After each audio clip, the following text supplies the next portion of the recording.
Sam Colton inherited a machine shop worth $3,247.83. His daughter had the buyer lined up before the ink dried on the appraisal. He drove to Middlesboro alone. With a key that hadn't been used in 2 years and a thermos his wife had packed for him the last winter, she was well enough to stand at the counter. What he found beneath the floor of that shop had been waiting there since 1983, and his father had never once told him what it was for. At 71, 2 years after his wife Carol passed in the back bedroom of the house on Fern Street, Sam Colton sat across a kitchen table from his daughter and listened to her explain what a deed and a lifetime of his father's work were worth to a storage facility developer out of Knoxville. Linda had a laptop. She had a presentation, slides with charts on them, blue and gray, the kind that real estate people make to show you a number and make you feel like the number was always inevitable. She turned the laptop toward him. "The broker says $318,400 if we move fast," she said. "That's the land value, mostly. The building itself needs work, but the lot is zoned commercial and there's interest from a storage facility developer out of Knoxville." Sam looked at the screen. The number was there in large print. $318,400. It did not look like his father's shop. It looked like a cell in a spreadsheet. "You'd have real liquidity, Dad. You could travel, move somewhere warmer." Carol always talked about Florida. She had talked about Florida the way people talk about things they know they probably won't do, fondly, without pressure. He had never been sure if she actually wanted to go or if she just liked having somewhere to point toward. "The listing would go up Friday if we move this week," Linda said. "I just need the deed transfer authorization." She had brought the paperwork. It was in a manila folder next to the laptop. He noticed she had already filled in the date. Sam looked at the presentation for a moment. Then he looked at the folder. "You want to go see it?" he asked. "The shop?" "Yeah." She hesitated. "I already looked at the photos the broker sent. And the county assessor records. I think I have a pretty good—" "I mean in person," Sam said. "Dad, it's 40 minutes. Linda closed the laptop partway, not all the way. "I have a 2 o'clock call with the developer's project coordinator." He nodded. He did not push it. She left the folder on the table when she left. He did not touch it. That evening he sat in the kitchen after dark and did not turn on the overhead light. The folder was still there. He could see its outline in the streetlight coming through the window over the sink. Carol had put up those curtains the second year they were in the house. Yellow with a thin white stripe. He had always meant to ask her why yellow. He had not gotten around to it. He thought about the shop. His father, Everett Colton, had opened Colton Auto and Machine in 1971 on a lot off Cumberland Avenue, 3 blocks from where the ridge started to rise toward the gap. 2 employees, a used hydraulic lift, and an opinion about every engine that had ever been put into a domestic vehicle. Sam had grown up in that shop, had learned to read by reading parts manuals, had learned the particular silence of a man who was concentrating on something that mattered to him. Everett had retired at 81. He had come in 6 days a week until his hands began to shake enough that he did not trust himself under a vehicle anymore. He had locked the door in March of 2021 and told Sam's mother he was done. She had already been gone 8 years by then. He died 14 months later. Linda's presentation had a line item for outstanding property taxes. She had already researched the amount. Sam picked up the folder and put it in the drawer next to the sink where he kept things he was not ready to deal with yet. Behind the utility bills and the folded birthday card from his grandson that he had not thrown away. He went to bed. He did not sleep well. In the morning he drank his coffee standing at the counter the way Everett always had. His father had never sat down for coffee. He'd said sitting down in the morning was how a man trained himself to move slowly. Sam had made fun of him for it once when he was young. He didn't sit down for coffee anymore either. He found the car keys. He drove to Cumberland Avenue. The shop was on the east side of Cumberland Avenue, between a cell phone repair place that had changed hands twice since Sam could remember, and a vacant lot where a tire shop used to be. The tire shop had closed during COVID and nobody had moved in after. There was still a faded outline on the concrete where the signpost had been. Colton Auto and Machine sat back from the road about 30 feet. His father had poured that apron himself in 1974 with help from 2 men from the church and a mixer he'd borrowed from a cousin. Sam remembered being 7 years old and watching the concrete come down gray and wet and smelling like stone dust, and his father smoothing it with a long-handled float, moving backward in slow, careful strokes. He had not been allowed to touch it for 3 days. The apron had cracked since then. A long diagonal fault ran from the northeast corner toward the bay door. Weeds had come up through it, not aggressively but steadily, the way things come back when people stop paying attention. Sam parked on the street. He sat in the truck for a moment. The bay door was down. The smaller entry door to the left had a padlock on it, the same master lock he had put there 2 years ago. The sign above the bay white background, black letters, Colton Auto and Machine, The ampersand slightly higher than it should have been because his father had painted it himself, and was better with engines than with lettering had faded. The black had gone gray, but it was still readable. He got out of the truck. The padlock took 2 tries. His hands were not as certain in the cold as they used to be. He had not told Linda that. He had not told Linda a lot of things, mostly because she had not asked. The door swung inward, and the smell came out to meet him. Oil and metal and concrete dust, and something underneath that, something older, dry and particular. The smell of a place that had been closed up and had been slowly becoming more itself in the dark. It was not unpleasant. It was, if anything, familiar in a way that caught him somewhere behind the sternum and held on. He stood in the doorway for a moment. He did not go in right away. There was a light switch to the left. He found it without looking. His hand knew where it was. The fluorescents flickered, one went dark, 2 others caught, and the shop came up in uneven light, the way he remembered it, always looking in winter when the angle was low. His father's shop. The hydraulic lift was still in the center bay, lowered flat. His father had lowered it before he left that last day, the way he always had, because you didn't leave a lift raised if you weren't going to be there to watch it. The tool chest, a red rolling cabinet, bought second-hand in 1989 and repainted twice, stood against the north wall. The drawers were closed. His father had closed every drawer before he left, too. It was the kind of habit that gets so deep into a man it becomes indistinguishable from character. He walked to the tool chest and put his hand on it. The metal was cold. He opened the top drawer. Sockets organized by size in the foam cutouts his father had pressed into a sheet of drawer liner with a screwdriver tip. Every socket in its place. Everett Colton had never once put a tool back in the wrong spot, and Sam had spent a significant portion of his childhood being corrected for not doing the same. He closed the drawer. He pulled out his phone and called Ray. Ray Pruitt picked up on the 3rd ring, the way Ray always did not on the 1st, because Ray did not like to seem like he'd been waiting, but never past the 4th, because Ray did not believe in making people wait either. "You at the shop?" Ray said. Sam had not told him he was going. "How'd you know?" "You didn't call me for 2 years," Ray said. "Now you're calling." Had to be the shop. Ray Pruitt had worked for Everett Colton for 11 years, from 1987 to 1998, when he'd gone out on his own and opened a small transmission shop on Route 25E that he'd run until his knees gave out. He was 68 years old. He lived 12 minutes from Cumberland Avenue, and he still drove a truck with a toolbox in the bed out of habit. "I'm just looking around," Sam said. "I'll be there in 15, Ray said, and hung up. Sam put the phone in his pocket and walked the perimeter of the shop while he waited. He was looking at the workbenches along the south wall, solid oak, built by his father from lumber he'd milled himself, sanded to the same smoothness he put into everything he made. He was looking at the pegboard above them, the tool outline still painted in orange, some hooks empty now, some still holding what had been there when his father left. He was looking at the floor. He was always going to look at the floor eventually. The shop had a poured concrete floor, original to the building, with one exception. In the northeast quadrant, roughly 8 feet from the north wall and 6 feet from the east, there was a section of floor that was slightly different from the rest. Not dramatically. You would not notice it if you were not looking. The texture was marginally finer, the color a shade or 2 lighter. Sam had noticed it when he was 12 years old. He had asked his father about it. Everett had said, "Patch from a waterline repair," and moved on to something else. Sam had believed him, or he had not believed him. He had been 12. He was looking at it now. Ray arrived at 9:53 in the morning, 16 minutes after the phone call. He came through the entry door with a cup of gas station coffee in each hand and set one on the workbench next to Sam without comment. "Not as bad as I thought," Ray said, looking around. "I kept the heat on low," Sam said. "Didn't want the pipes." Ray walked the shop the way a mechanic walks a shop, not like a customer, not like an inspector, but like someone reading a room in a language they were taught before they could read words.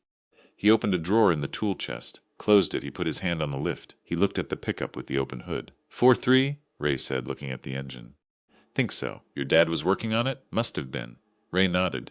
He pulled a shop rag from his back pocket. He carried one always, same as Everett always had, and wiped his hands with it, even though he hadn't touched anything dirty yet. "It was just what you did in a shop." "What are you thinking?" Ray asked. Sam picked up the gas station coffee. It was bad. He drank it anyway.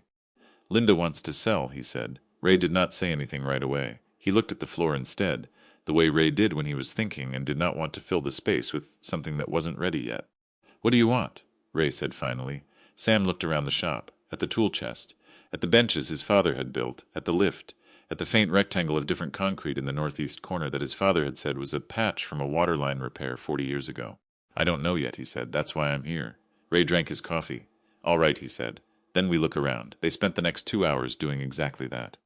Not with any particular goal. Just moving through the space the way you move through something you haven't decided about yet, slowly, handling things, putting them back.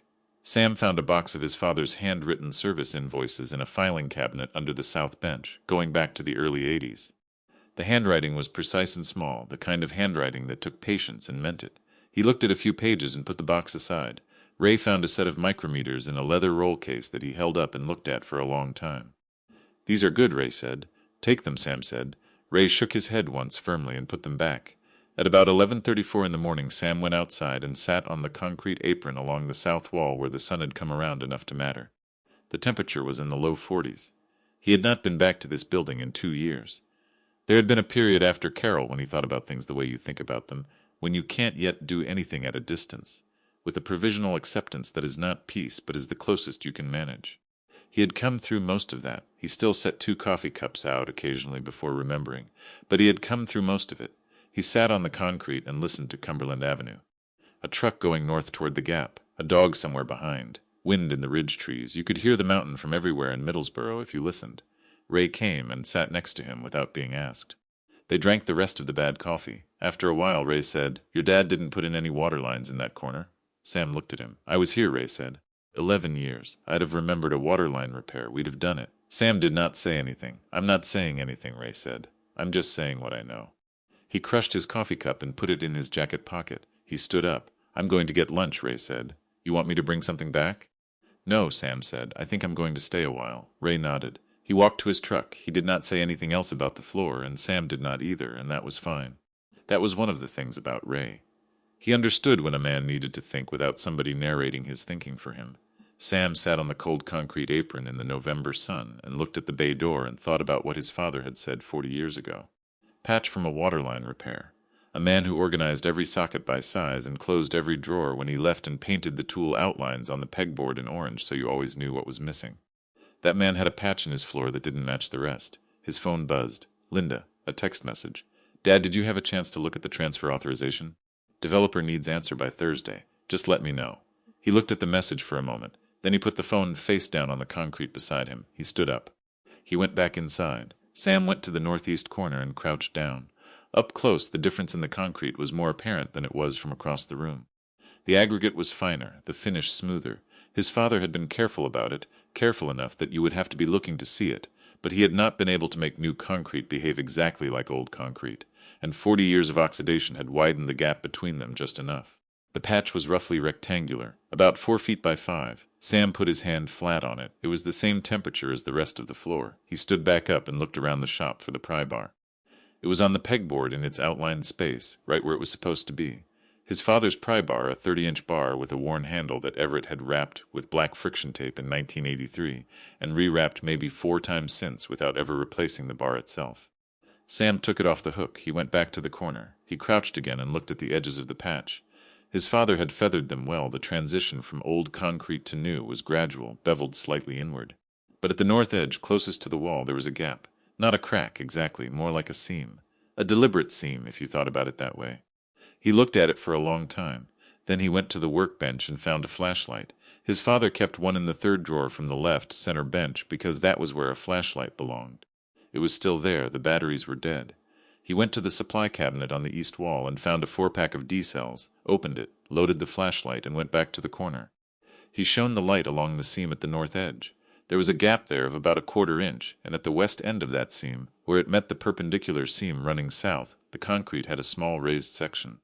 Something below it was pushing up slightly, along a line that ran north-south for about 18 inches. Sam looked at the pry bar in his hand. He looked at the floor. He had not driven 40 minutes to Middlesboro to stand in his father's shop and not look at things. He had come because Linda had a folder with a pre-filled date on it, and a developer out of Knoxville who wanted to put storage units on land where his father had built something with his own hands. He pressed the flat end of the pry bar into the seam at the north edge. He applied pressure. The concrete did not move. He shifted the bar 6 inches west and tried again. Still nothing. He moved it again to the point where the seam turned the corner, the place where the small raised section was, and pressed down on the bar handle. Something shifted, not much, maybe 2 millimeters. But it was not concrete settling. It was something releasing. He pressed harder, 3 more millimeters. Then a sound, a low, dense sound, not a crack but a separation, like a seal breaking that had not been broken in a very long time.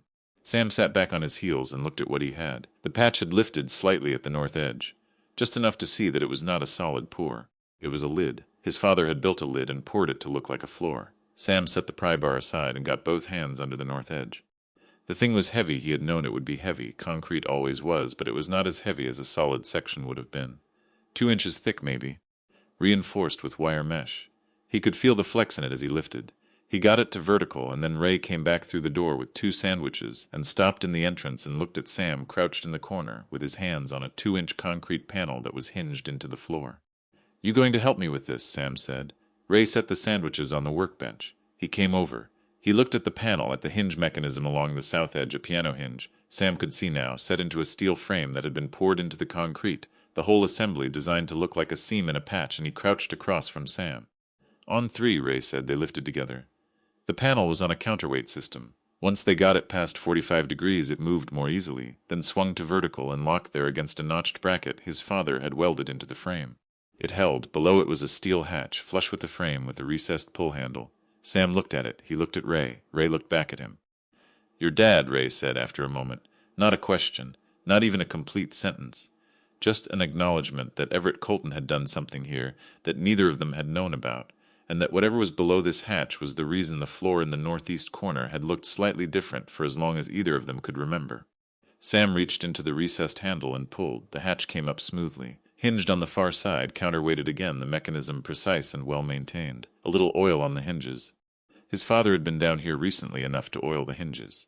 The air that came up was different, cooler, drier. It smelled of metal and paper, and something else, a faint mineral smell, like the inside of a well. Below the hatch, a steel ladder, 8 rungs, bolted to the wall of a concrete-lined shaft approximately 4 feet in diameter, descending into darkness. Sam shone the flashlight down. At the bottom, about 12 feet down, the shaft opened into something larger. He could see the edge of a concrete floor, a metal shelf, the corner of what appeared to be a workbench. He looked at it for a long moment. Then he looked at Ray. Ray was already moving the sandwiches off the workbench, finding a place to set down his coffee. "You first," Ray said. "It's your father's shop." Sam put the flashlight in his jacket pocket. He got his feet on the ladder. He went down. The ladder was cold. 8 rungs of square steel bar welded to a mounting plate his father had bolted into the concrete wall of the shaft. Sam went down slowly, 1 rung at a time, feeling the metal through his work gloves. The shaft was tight around him, not claustrophobically so, but enough that he was aware of the walls on either side, close enough to touch without extending his arms fully. He counted the rungs without meaning to. 8. His father had built 8 rungs. At the bottom his feet found solid concrete, and he turned and pulled out the flashlight. The shaft opened into a room, not large, maybe 14 feet by 16, with an 8-foot ceiling that his father had formed, from poured concrete and reinforced with steel beams. The kind of construction you did not do casually, the kind that required planning and time, and the knowledge of exactly what you were building before you started. The walls were block, painted gray, the paint old enough to have taken on a slight yellow tint in the corners. The floor was smooth, level. Someone had finished it carefully. Sam stood still for a moment and let the flashlight move around the room. To his left, a metal shelving unit, floor to ceiling, bolted to the wall. On it, gallon jugs of water sealed. Canned goods stacked in rows, labels facing out. Flashlights, 3 of them, and next to them a hand-crank lantern, a first aid kit in a red case, a sleeping bag, and a compression sack. Below those, on the lower shelves, cardboard boxes, sealed with tape, labeled in his father's handwriting. The labels were specific. Documents. Drawings 1 through 47. Drawings 48 through 112. Correspondence. Spare parts. Filter unit. He said nothing for a moment. He just looked at the labels. To his right, against the east wall, a workbench. The same oak construction as the benches upstairs, same thickness of top, same careful joinery at the corners. On it, a drafting lamp, off. A wooden tray of pencils and drafting tools, a magnifying glass on a stand, and at the far end of the bench, something covered with a canvas tarp, approximately 3 feet long and 18 inches high, held down with 2 bungee cords. In the center of the room, a metal folding chair, facing the east wall, facing the bench. His father's chair, he recognized it. It had been in the shop upstairs for years, a standard gray metal folding chair with a rubber foot cap missing from the back left leg.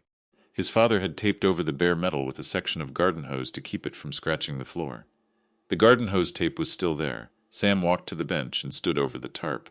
He did not lift it yet. He ran his hand along the surface of the workbench instead. The wood was smooth, sealed with tung oil. His father had always used tung oil, said it fed the wood without filling the grain, and there was no dust on it.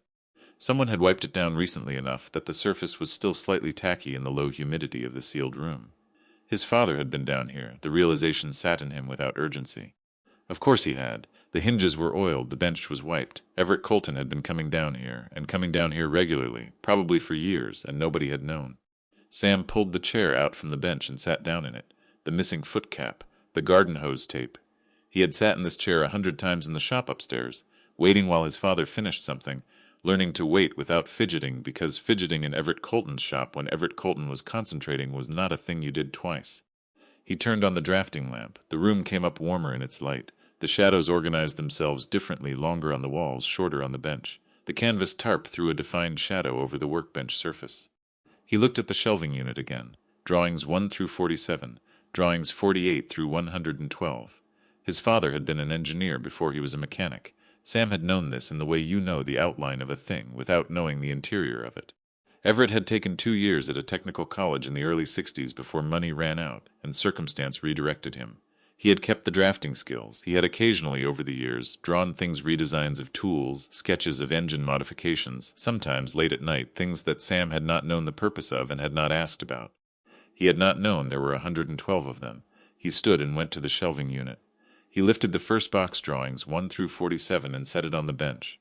The cardboard was firm, dry, the tape still adhesive. He slid it along the top seam with his thumbnail and folded back the flaps. Inside, drawings in protective sleeves, each one numbered in the upper right corner in his father's small, precise hand. He lifted the first sleeve and held it under the drafting lamp. The drawing showed a machine, compact, self-contained, a central cylinder with inlet and outlet ports, surrounded by a housing that incorporated what appeared to be a pumping mechanism on one end and a series of filtration stages on the other.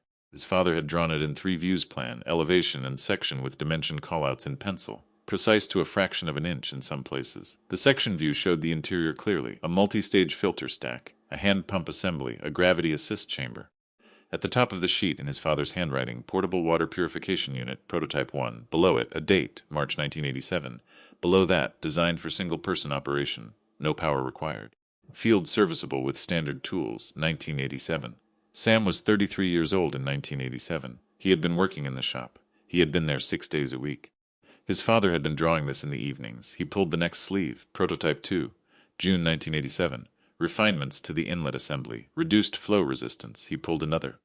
Prototype 3, August 1987, another. Prototype 7, 1988. The iterations continued through the box, year by year, the design evolving, the notes in the margins getting denser, more technical, more certain. By drawing 30, 1992, the machine looked different in a fundamental way. Cleaner, more resolved. The kind of design that comes from 5 years of thinking about the same problem. Sam put the first box down. He lifted the second. Drawings 48 through 112. The first drawing in this box was numbered 48 and dated 1994. At the top, Final Production Design, version 1. Below it, in slightly larger letters than the rest, Rural Water Access Portable Filtration Unit. He looked at it for a long time. Then he heard Ray on the ladder. "Coming down," Ray said from above. "All right." Ray came down the 8 rungs and straightened up and stood in the entrance to the room. He turned on one of the flashlights from the shelf and added its light to the drafting lamps. He looked at the shelving unit. He looked at the workbench. He looked at the canvas tarp. "How long?" Ray said. "I don't know yet," Sam said. "A long time." Ray came to the bench and Sam handed him drawing 48. Ray held it under the light and looked at it the way a mechanic looks at a diagram, not reading it so much as tracing it, following the lines with his eyes the way you follow a circuit. After a minute he looked up. "This works," Ray said. "You can tell from the drawing?" "I can tell from the drawing," Ray said. "Your dad could design, you know that." Sam did know that. He had known it without knowing the extent of it. Ray set the drawing down. He looked at the tarp on the bench. Sam looked at it too. He reached over and unclipped the bungee cords. He folded the tarp back. Beneath it, a machine, compact, self-contained. A central cylinder and brushed steel inlet and outlet ports fitted with quick connect couplings. A hand pump assembly on the right end. A set of filtration stages on the left, enclosed in a powder-coated housing the color of slate. A carrying handle, welded and reinforced, centered on the top. Stenciled on the side in his father's handwriting, now transferred to paint. Colton filter, Field Unit 1. It was the machine from the drawings. It was real. Sam put his hand on top of it. The metal was cool, solid.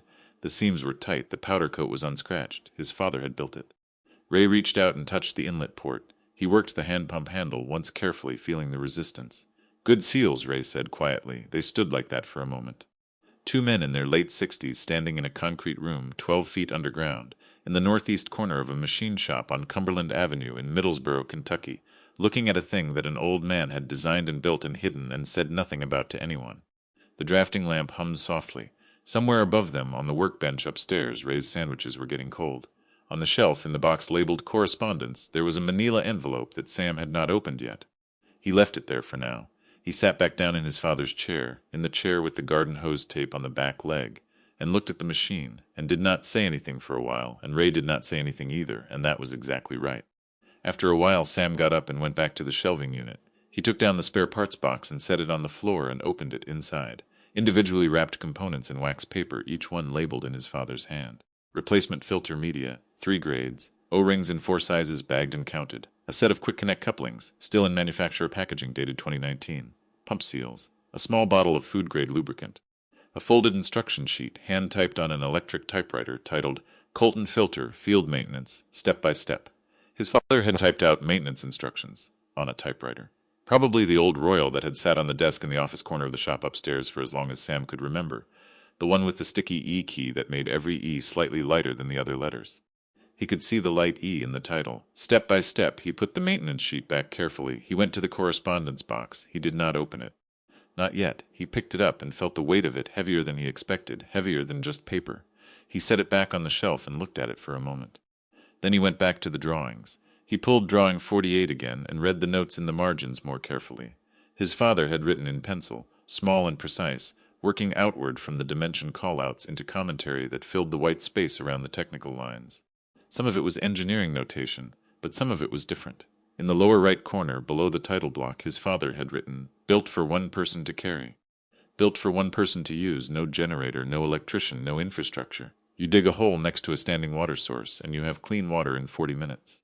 Most places that need this don't have any of the other things." Sam read it twice, then he looked at the machine on the bench. Field Unit 1, 1 unit. His father had built 1 unit, the prototype, and drawn 112 pages of documentation for it, and stored it in a room 12 feet underground that he had poured himself and sealed and oiled and maintained and visited apparently for years.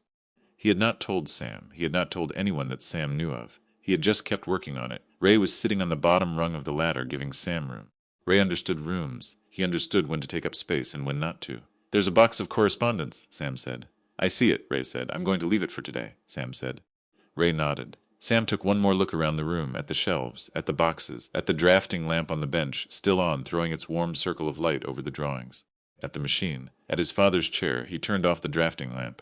He went up the ladder first, back into the cold air of the shop, into the uneven light of the fluorescents.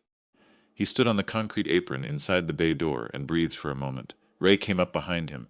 They lowered the hatch. They lowered the concrete panel. The counterweights took the weight smoothly. The whole mechanism precise and deliberate. The way everything his father built was precise and deliberate. When it was down, you could barely see the seam. Sam stood back and looked at the floor. His father had said, "Patch from a waterline repair." His father had been 49 years old when he said that. He had been in the middle of something. He had been 37 years into a plan that nobody else knew the shape of yet. Sam picked up his pry bar and put it back on the pegboard in its outlined space. He ate half of Ray's sandwich standing at the workbench. It was 4:22 in the afternoon when he locked the bay door.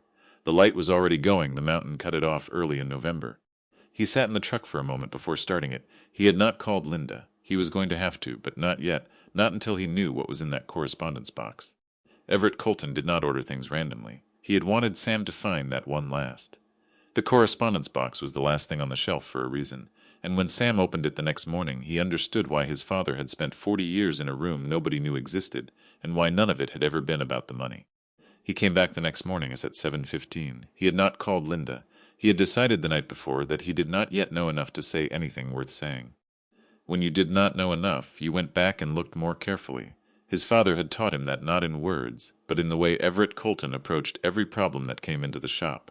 Ray was already there when he arrived, standing on the apron with 2 cups of the same bad gas station coffee. Sam took the cup. They went inside. They opened the hatch without ceremony.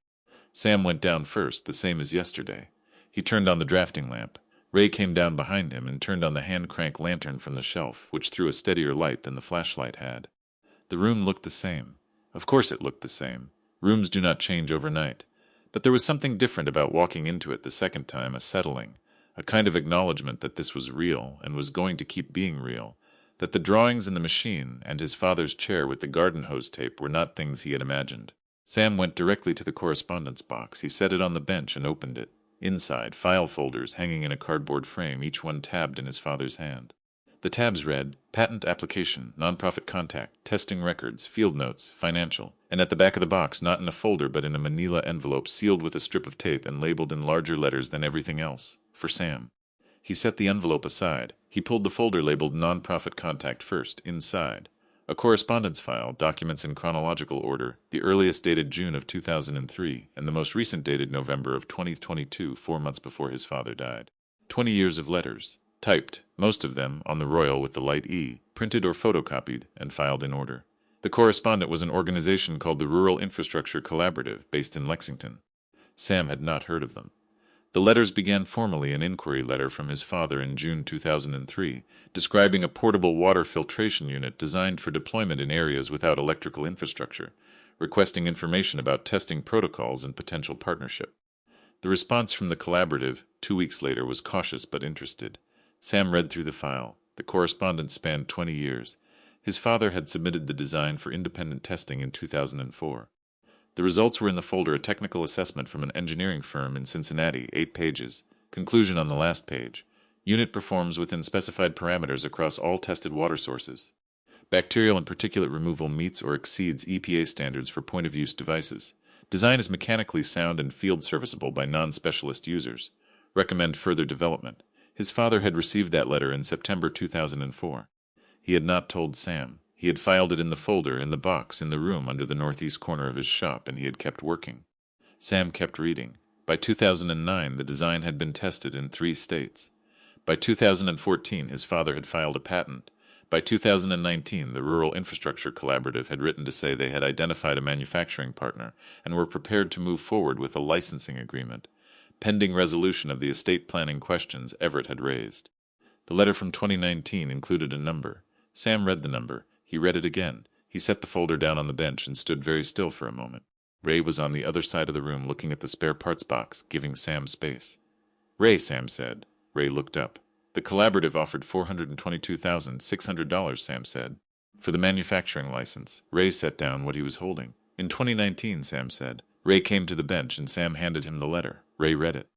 He read it the way Sam had read it, first quickly, then again more slowly, the way you read something when the first read doesn't fully land. He handed it back. Neither of them said anything for a moment. $420,000. For a machine his father had designed in the evenings, in a room under his shop floor, starting in 1987, while Sam worked 6 feet above him and did not know. He never said anything, Sam said. Not a question. No, Ray said, he didn't. If you've made it this far into Sam's story, hit subscribe, because what's in that financial folder is the part I have been waiting to tell you, and we're only halfway through what Everett Colton left behind. Sam went back to the box. He pulled the folder labeled Financial. Inside, a ledger. His father's handwriting, same small precision. Going back to 1989. Every entry dated, every amount recorded, every transaction annotated with a name or a reference number. Sam sat in his father's chair. He began to read. The entries went back 34 years. The first entries were small $10 here, $20 there. Amounts that in 1989 represented real money for a man running a machine shop in Middlesboro, Kentucky on thin margins and thinner months. Each entry had a code next to it, a letter and a number. Family 1, Family 2, Family 3. He paged forward to 1992. The amounts were slightly larger. The codes continued. He kept a running count in his head. By 1992, there were 19 different codes. He paged to 1998, 31 codes. Amounts in the hundreds now, per entry, monthly in some cases. He paged to 2005, 47 codes. Some of the earlier codes had stopped appearing. Others had started. At the back of the ledger, a key. A single page taped to the inside back cover, listing every code and what it corresponded to. Sam turned to it. F stood for family. Each number was a family. Family 1, the Hendersons, Route 9, single mother, 3 kids, 1989 to 1997. Family 2, the Watkins family, Straight Creek Road, father disabled, 2 daughters, 1989 to 2003. Family 3, the Campbells, Pine Mountain, grandmother raising grandchildren, 1990 to present. His father had written that in 2022, 4 months before he died, the Campbells were still in the ledger in 2022. Sam counted the codes on the key page. 156 families. 156 families over 20 years receiving what the ledger recorded as payments for vehicle repairs, with the specific nature of the work noted brake job, alternator, timing belt, transmission service, and the amount charged to each family recorded as 0. 0, every one of them, for 20 years. His father had repaired the vehicles of 156 families and charged them nothing. The ledger did not say why, in the way a personal ledger doesn't need to say why. The why was in the entries themselves: single mother, father disabled, grandmother raising grandchildren. The why was in the codes and the dates and the small precise handwriting that had recorded every transaction for 20 years, because Everett Colton believed that if something was worth doing, it was worth writing down, and if it was worth writing down, it was worth doing right. Sam pressed his hand flat on the open ledger. He looked at the wall above the bench. His father had been here, in this room, in this chair, looking at this wall with the ledger open in front of him for years. What had he looked at? What had he thought about down here, 12 feet underground, while the shop ran above him and Sam turned wrenches 3 feet over his head without knowing? Ray had not moved. He was standing at the far end of the bench with his arms at his sides, not looking at the ledger, giving Sam whatever this was. 156 families, Sam said. Okay, Ray said. 20 years. Okay, that was all. Ray did not try to add to it. There was nothing to add. Sam set the ledger down and pulled the folder labeled Testing Records inside. Field notes from 37 test deployments of the filter unit, spanning 2005 to 2018. His father had loaded the filter into his truck and driven to rural counties and found water sources, ponds, creeks, hand-dug wells, and tested the machine. He had done this alone. Sam had not known. Ray had not known. Nobody had known, because Everett Colton had not considered it the kind of thing that needed an audience. Sam read 3 of the operator notes. August 2007, Harlan County. Creek source, high iron content. Unit performed well. Met woman at adjacent property who said her family drives 14 miles for bottled water. Left her the maintenance sheet. She asked who sent me. I said nobody. She said that wasn't an answer. I said it was the only one I had. March 2011. Bell County. Standing pond, agricultural runoff. High coliform. Unit struggled at first with the particulate load. Cleared after backflush cycle. Suggest pre-filter addition to next version. Drove home in the dark. Good day. June 2018. Letcher County, Mountain Spring. Good source. Low volume. This unit could serve a family of 4 from this spring indefinitely. Made note to follow up with the collaborative about site-specific deployment protocols. Back home by 8. Carol had kept supper warm. Carol had kept supper warm. Sam stopped reading. He sat with that for a moment. His wife. His father's daughter-in-law. Carol, who had kept supper warm while Everett drove back from Letcher County in the dark, having run a water filter by a mountain spring and taken notes about it in his careful small handwriting. Had Carol known? He did not think so. She would have told him. Or maybe not. Carol had understood Everett in a way that Sam had sometimes felt he did not. A kind of lateral understanding between two people who approached the world in a similar way, quietly and completely. Maybe she had known something without knowing the specifics of it. He would not be able to ask her. He allowed that thought to sit where it landed and did not try to move it. He picked up the manila envelope labeled for Sam. He looked at it for a long time. The tape over the seal was yellowed. It had been there a while. But the envelope was not dusty. His father had wiped the shelf recently enough that the envelope was clean. He slit the tape with his thumbnail, inside. A single sheet of paper, folded in thirds, and beneath it, something small and hard. He could feel it through the paper before he unfolded it.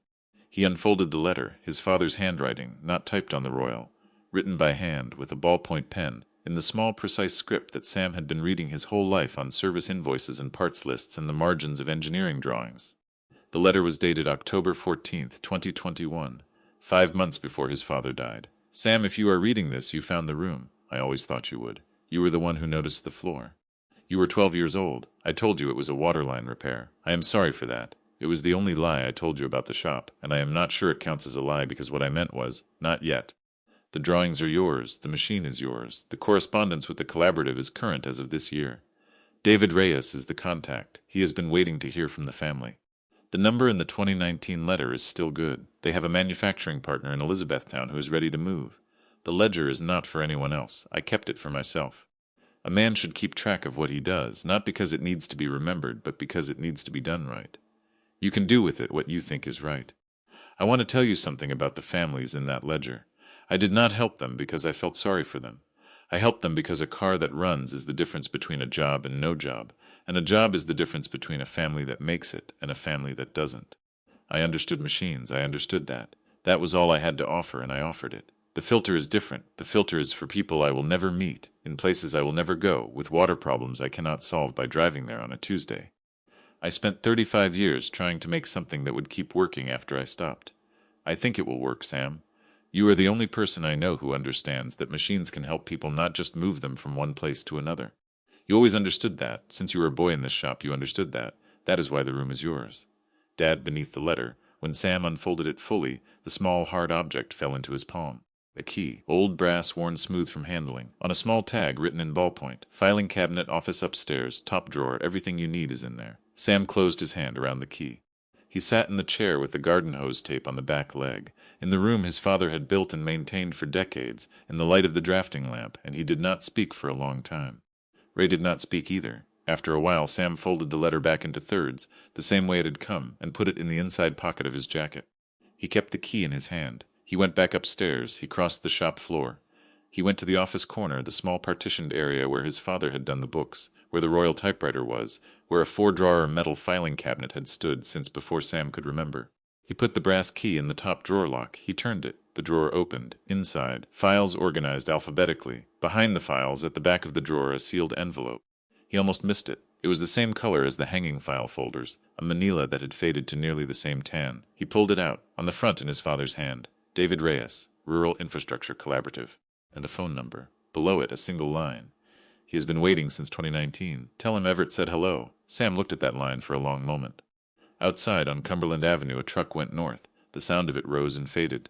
The mountain was there, the way it was always there. Ray was leaning in the doorway to the office. He had not come in. There's a contact, Sam said, for the collaborative. Ray nodded. The license offer is still open. Ray nodded again.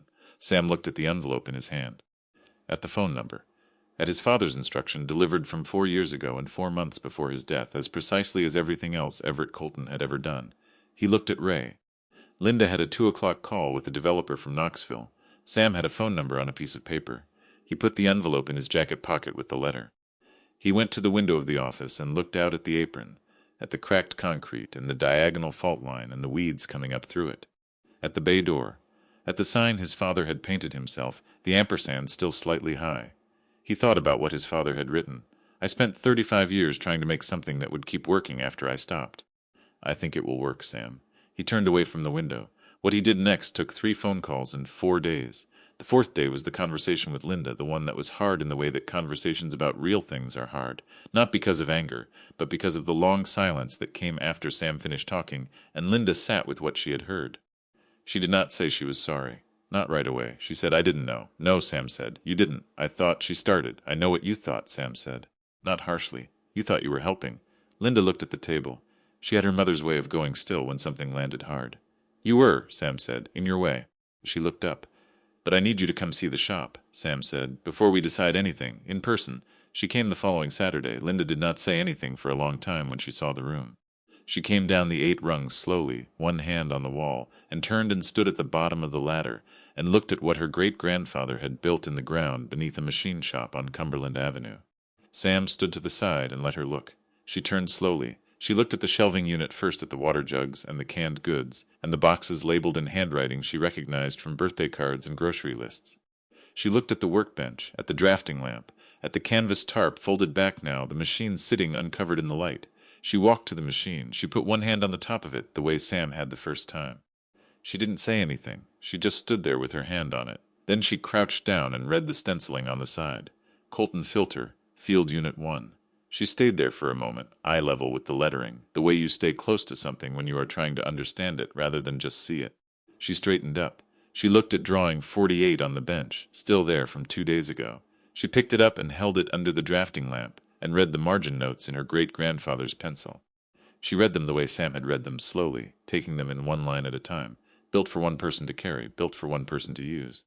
She set the drawing down. She looked at the chair with the garden hose tape on the back leg. She did not sit in it.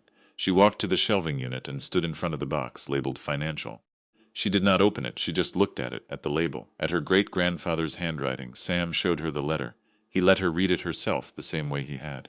He did not explain it. He handed it to her and stepped back. She read it standing up, the way Everett Colton probably would have. When she finished, she read it again.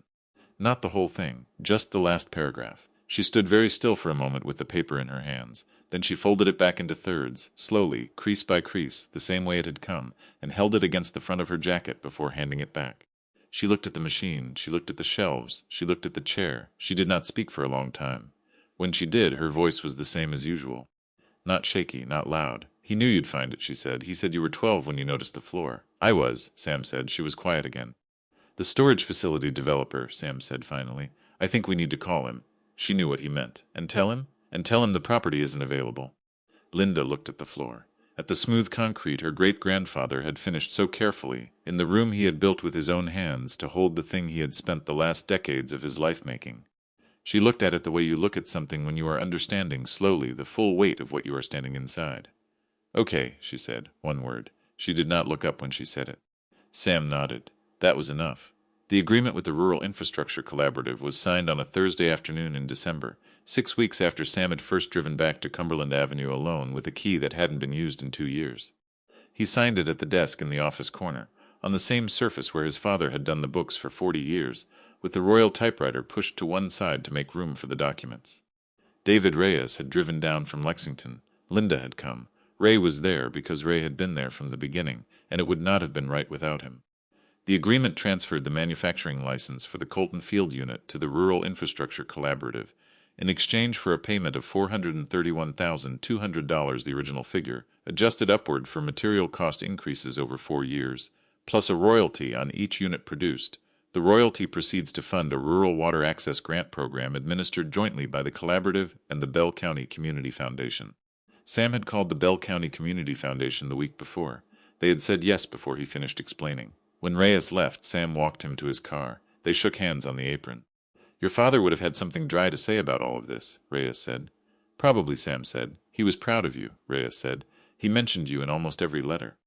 Not in an obvious way, but it was there. Sam looked at the bay door. "He never said much to me directly," Sam said. "No," Reyes said. "I don't think he was that kind of man." "No," Sam said. "He wasn't." Reyes drove north on Cumberland Avenue toward the ridge, toward the gap, and Sam stood on the apron and watched the car until it went around the bend and was gone. He stood there for a while after. The mountain was there. The weeds in the cracked apron were there. The sign his father had painted was there, the ampersand still slightly high. What happened next was not Sam's idea, because the thing that happened next is the part that tells you more about who Everett Colton was than any filing cabinet or correspondence folder or machine in a sealed room. The community dinner was Linda's idea. Sam had not expected that. What he had not expected was Linda to call him on a Sunday morning and say, "I want to do something for the people in the ledger." "What kind of something?" Sam said. "A dinner," Linda said, "at the shop, before it gets cold. I want to find as many of those families as we can, and I want them to know." "Know what?" A pause. "That it was him," she said. "That it was Everett. Some of them probably figured it out. Some of them probably never did. Either way, I think they should know it was real, and it was intentional, and it wasn't charity, it was." She stopped. "It was just what he thought was right," Sam said. "Yes," she said. "They spent 2 weeks finding people. Ray helped. He knew most of the families by name, remembered faces and vehicles, and the particular way certain families had come in and been told the repair was on the house and had not pushed back, because pushing back would have cost them something too, and Everett Colton had understood that and made it easy for them. Not everyone was still in Middlesboro. 2 of the names in the ledger were deceased. 3 families Sam could not locate. But of the 156, they reached 61. Some of them said Everett Colton's name immediately without prompting. The way you say the name of someone you have thought about many times without occasion to speak it aloud. The dinner was on a Saturday in mid-December. Sam and Ray cleaned the shop the 2 days before. Tables from the church fellowship hall along the south wall. Somebody brought a ham. Somebody else brought green beans cooked the way green beans get cooked in Bell County, which is low and slow with a ham hock and a patience that cannot be rushed. There were corn muffins and sweet potato casserole, and a coconut cake that a woman named Darlene Price had driven 40 minutes to deliver, because she said Everett Colton had fixed her transmission in 1991 when she had $16 to her name and 2 kids in the back seat, and he had told her the repair was on the house and she had not forgotten. She set the cake on the table. She looked at Sam. "I thought about it for years," she said. "I didn't know how to say thank you to somebody who wouldn't let you." "You didn't need to," Sam said. "No," she said, "but I wanted to." She looked around the shop, at the tool chest, at the lift, at the bay door. "I used to drive past here sometimes, just to look at it. Isn't that something?" She went to find a seat. By 6 o'clock the shop was full, not crowded. Full. The particular fullness of a room that was built for work and is being used now for something that work was always quietly pointing toward. A man named Gerald Watkins, mid-50s, who had grown up on Straight Creek Road and whose father's name was second in the ledger, shook Sam's hand and said, "I knew. I always thought I knew, but I wasn't sure." He looked at the floor. "My dad talked about your grandfather for 30 years. He said there was a man in Middlesboro who understood what it cost to be stuck. A woman named Cecilia Fugit, who was 63 and had raised 4 children alone on Laurel Fork Road after her husband left in 1994, found Sam near the office door. She held a paper cup of coffee in both hands and looked at him for a moment before she spoke. "For 11 years I thought it was the church," she said. I thought somebody at the church was running a program and just not saying so. She shook her head. I asked the pastor twice. He said he didn't know what I was talking about. She looked at the tool chest, at the pegboard, at the orange outlines of tools above it. I thought about it for a long time, and I never did figure out who it was. Now I know. Sam did not say anything. He never made me feel like I owed him, she said. That's the thing. He fixed the car, and it was just done. Like it had always been fine. She went back to the folding tables. A woman named Patricia Sizemore had driven from Harlan. She had been 18 when her mother's car blew a head gasket in 1993, and Everett fixed it for nothing, and her mother had cried in the parking lot because she had budgeted for the repair, and now she had grocery money instead. Patricia was 49 now. She found Sam by the tool chest. I kept thinking I'd stop in and say something, she said, and then time kept going, and I thought it was too late. She looked at the orange tool outlines on the pegboard. It's not too late, is it? No, Sam said, it's not. Ray was at the south wall talking to a man Sam didn't recognize, gesturing with a paper plate the way Ray gestured when explaining something mechanical. He caught Sam's eye from across the room and raised his cup. Linda was at the center of it, leaning forward slightly, hands moving the way she talked when she was engaged. She had swept the office corner that morning without being asked. She was her mother's daughter in the way she moved through a room. Sam looked at the machine. They had brought it up from the room below the day before. Ray had carried it up the ladder in 2 trips. They had set it on the workbench along the south wall, uncovered between 2 of the folding tables, so that it was simply there in the room, the way a thing is simply there when it belongs. People had been stopping to look at it all evening. Some of them put their hands on it. Most of them asked what it was. Sam had answered the question many times that night.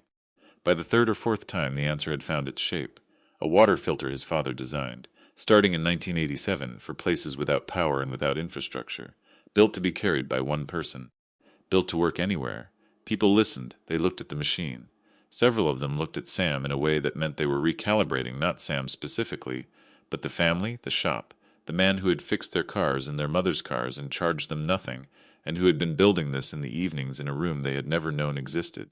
A man named Harold Combs, 72, had been coming to the shop since before Sam was born. He stood in front of the machine for a long time. He turned to Sam. He never said a word, Harold said, not one word about any of this. No, Sam said. He didn't. Harold shook his head, not in disappointment, in something closer to recognition, the recognition that the people we know are always larger than what we can see of them. What are you going to do with the shop? He asked. Keep it open, Sam said. Training facility, for the filter. The collaborative wants somewhere to teach field maintenance and deployment. This building has the lift, the tools, the space. He looked around. It's already built. Harold was quiet a moment. Your dad would have said that was practical. Yes, Sam said. He would have meant it as a compliment. Harold put out his hand. Sam shook it. Harold held on before letting go, the way old men shake hands when they mean something they are not going to put into words. The dinner went until 9:07 in the evening. People left slowly, the way people leave when they are not eager to go. Ray talked to the last 3 people out the door, and was the last person standing on the apron when they drove away. Sam locked up. He stood in the empty shop a few minutes after everyone was gone. The folding tables still up, plates wrapped in foil on the counter. The shop smelled of ham and coffee and the underlying oil and metal that would always be there, baked into the concrete and walls over 50 years. He went to the workbench and put his hand on the machine. Then he walked the shop one last time, closed the drawers he had left open, put the pry bar back on its hook, turned off the fluorescents one by one until only the office light was on. He stood in the doorway of the office and looked at the royal typewriter on the desk. The sticky E-key, the platen worn smooth, the ream of paper his father had kept next to it, half-used, the top sheet slightly yellowed. He pulled out the chair. He sat down. He rolled a sheet of paper into the machine. He sat there for a moment, his hands resting on the edge of the desk, in the quiet of the empty shop on Cumberland Avenue, in the particular stillness of a building that has held something for a long time and has now, finally, let it go. Then he typed one line. The E came out lighter than the other letters. He looked at it. He pulled the paper out. He put it aside and took a fresh sheet and started again. He had time. The shop was his.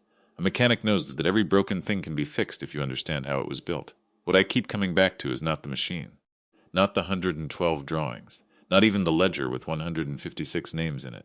What I keep coming back to is a man sitting in a folding chair 12 feet underground in a room nobody knew about, with a drafting lamp and a pencil and a problem he did not expect to solve in his lifetime. He was not waiting for recognition. He was not building toward a moment. He was just working, because the work was worth doing, and he knew how to do it, and that was enough for him. Most of us will never know if anyone saw us clearly. We spend our lives wondering if the people we loved understood who we were, or if they only saw the surface of it, the job, the habits, the way we took our coffee. Everett Colton spent 40 years in a room below his shop. Sam Colton spent 40 years 3 feet above him. They were never closer than that, and never farther apart, and when the room finally opened, the letter said, "I always thought you would find it." You were the one who noticed the floor. That was what the old man had been trying to say. Not the money, not the machine. Just that. If this story stayed with you today, share it with someone who needs to hear it. Subscribe for a new story every week. And leave a comment. Is there someone in your life whose full story you haven't learned yet, and is there still time?